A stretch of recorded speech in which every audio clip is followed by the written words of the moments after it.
ಕಾಂಗ್ರೆಸ್ ಪಕ್ಷದ ಒಂದು ಕಾರ್ಯಕ್ರಮವನ್ನು ಮಾಡುವಂಥ ಸಂದರ್ಭದಲ್ಲಿ ಬಿಜೆಪಿಯವರು ಮಾಡಿದ್ರು. ಇದು ಪ್ರಧಾನ ಇವರು ಏನೇನು ನಮ್ಮ ನಾಯಕನ ಬಳಿ ಏನೇನು ರಾಹುಲ್ ಗಾಂಧಿ ಅವರಿಗೆ ಎಂತೆಂಥ ಮಾತನ್ನು ಮಾತಾಡಿದ್ರು, ಒಳಗಡೆನೂ ಮಾತಾಡಿದ್ರು, ಹೊರಗಡೆನೂ ಮಾತಾಡಿದ್ರು, ಎಲ್ಲ ಮಾಡಿ ಪ್ರಜಾಪ್ರಭುತ್ವ ಅವರಿಗೆ ಮಾತಾಡೋ ಶಾಂತಿಯಿಂದಲೂ ವರ್ತನೆಯನ್ನು ಇದುವರೆಗೆ ಮಾಡ್ಕೊಂಡು ಬಂದಿದೆ. ಅತಿರೇಕಕ್ಕೆ ಹೋಗಿ ಈ ಮಾಧ್ಯಮದವ್ರು ತಾವು ಕೂಡ ನೋಡಿದ್ರು. ನಮ್ಮ ಕಾರ್ಯಕ್ರಮವನ್ನು ಸುಮಾರು ಈ ಜಿಲ್ಲೆ ಈ ವಿಭಾಗ ಮಟ್ಟದ ಕಾರ್ಯಕ್ರಮ ಮಾಡುವಂಥದ್ದು ಮಧ್ಯದಲ್ಲಿ ಬಂದು ನಿಂತು ಆ ಮಟ್ಟಕ್ಕೆ ಮಾಡ್ತಾರೆ ಅಂತ ಬಿಜೆಪಿ ಸಮಾವೇಶಗಳಲ್ಲಿ ಮಧ್ಯದಲ್ಲಿ ಹೋಗಿ ನಿಂತು ಕಾಂಗ್ರೆಸ್ನವರು ಒಂದು ವೇಳೆ ಆ ಮುಂದಿನ ದಿನದಲ್ಲಿ ಊಹಿಸ್ಕೊಳ್ಳಿ ಮಾಡಿದ್ರೆ ಈ ಬಿಜೆಪಿ ಕಾರ್ಯಕರ್ತರಾಗಲಿ ಬಿಜೆಪಿ ನಾಯಕರಾಗಲಿ ನಮ್ಮ ಕಾರ್ಯಕರ್ತರು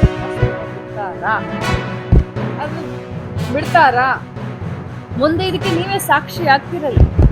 ನಾಳೆ ಈ ರೀತಿ ಎಲ್ಲೋ ಒಂದು ಘಟನೆ ನಡೆಯುತ್ತೆ ಅಂತಲೇ ಇಟ್ಕೊಳ್ಳಿ. ಯಾಕಂದ್ರೆ ನಮ್ಮ ಕಾರ್ಯಕರ್ತರು ಇಟ್ಕೊಳ್ಳೋದಿಲ್ಲ.